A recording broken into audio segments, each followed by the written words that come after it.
Well, time to talk about my weird beef with Illumination movies, so I guess I'll start off by saying I don't hate Illumination. Granted, they are currently the leader in creating some of the most uninspired and bland animated movies known to man, with a couple of standouts sprinkled in their lineup, but overall they're that one animation studio that just exists to me. DreamWorks has humor, edginess, and experimental animation now apparently, Pixar has thought-provoking dialogue and engaging storytelling, Sony Pictures animation is so artistically unhinged and bold, and Illumination has minions. Yet that's all I really think of when I see them. To be fair, I think that's their goal. They usually create these bland, uninteresting storylines with underwhelming dialogue and then try to use flashy, vibrant visuals to compensate for that.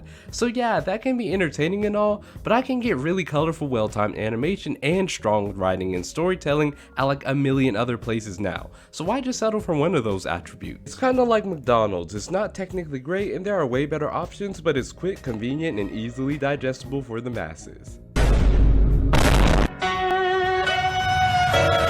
The funny thing is, even McDonald's will try to shake things up every now and then, but not this company. The head literally just confirmed that the characters in Despicable Me will never age up. Basically a Simpsons universe scenario. He says this will help to maintain familiarity with the characters and audience. I says it's lazy. I thought the whole point of most sequels was to explore how characters change with age and circumstances. Not to mention that Agnes had a birthday in the second movie, Lucy had to be pregnant for at least 9 months, plus a couple for Baby Gru's age, villain cameos at the end show the characters are now older, and the most damning piece of evidence, Rise of Gru, where we get to see the baby Gru grow up. I just feel like after a while this dynamic will get old. In fact, I feel like it's already gotten old, just like the same outfits the girls wear every day for some reason. Like, does Gru just not buy them new clothes or something? Anyways, getting to the part of this review where I actually give my thoughts on this movie, it's basically everything you'd expect and nothing you wouldn't. About 90 minutes of gags and skits held together by an expectedly weak plot. Kinda like the third movie, which I wasn't a huge fan of, but still found it to be a decent movie overall. Speaking of which, where is Drew and why wasn't he in this movie?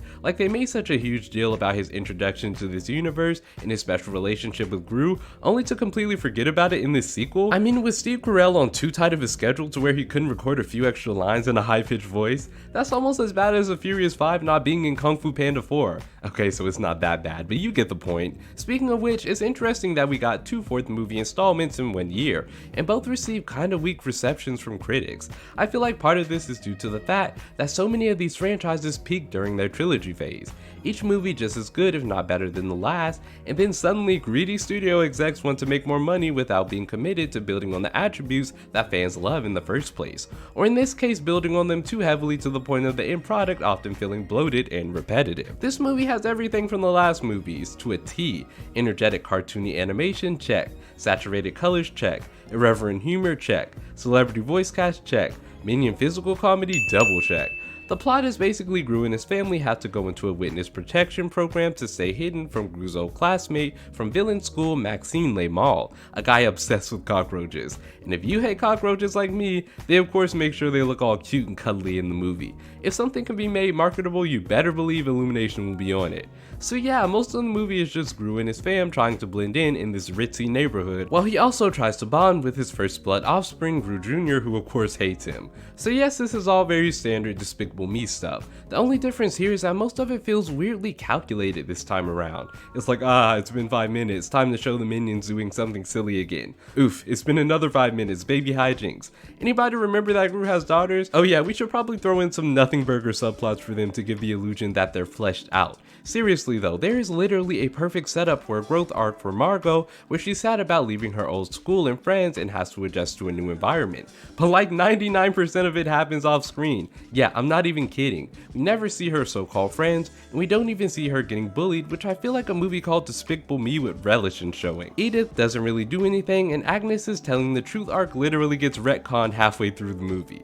This has been a problem for the girls since the second movie though, where they never really truly give them anything meaningful to do during the entire runtime. Like, they thought the concept of a supervillain raising little girls was fun for an introduction movie, but never really thought of anything interesting for them to do after that. What's even weirder to me is the addition of a new young female character, Poppy Prescott, who blackmails Gru into another dead end but admittedly fun subplot.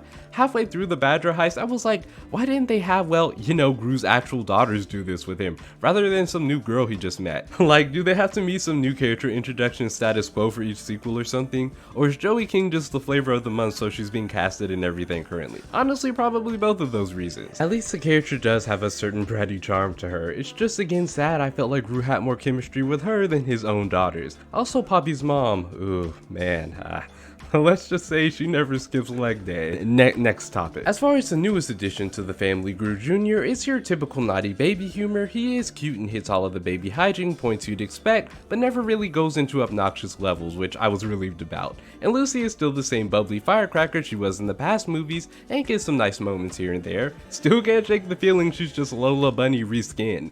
Man, I miss this show. It was gone way too soon. There is a guy standing on the side of the road who looks just like you. I'm about to hit him. Back to the movie at hand, I'm starting to get a lot of Venom or even Transformer movie vibes with the fandom for this franchise. How would you rate the movie on a scale of 1 to 10? A 10. 10? It was cute.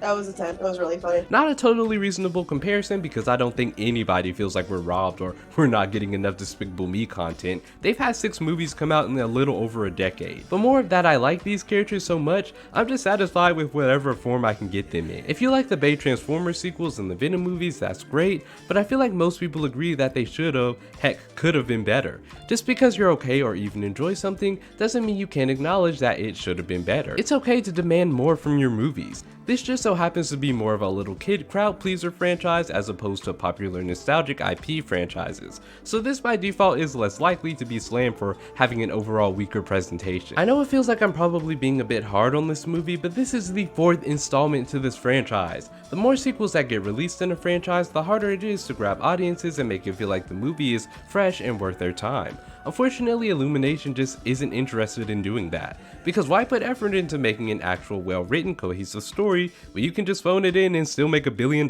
anyways? And for all of my pedantic gripes with this movie, I still have fun with it. It's bright, it's colorful, the animation still has some great energy and slapstick. Gru, who feels oddly toned down in this movie, is still very charming and hilariously voiced by Steve Carell, easily one of the best voice acting performances of the century. He's so good, he just gets lost in the role and I forget it's him most of the time.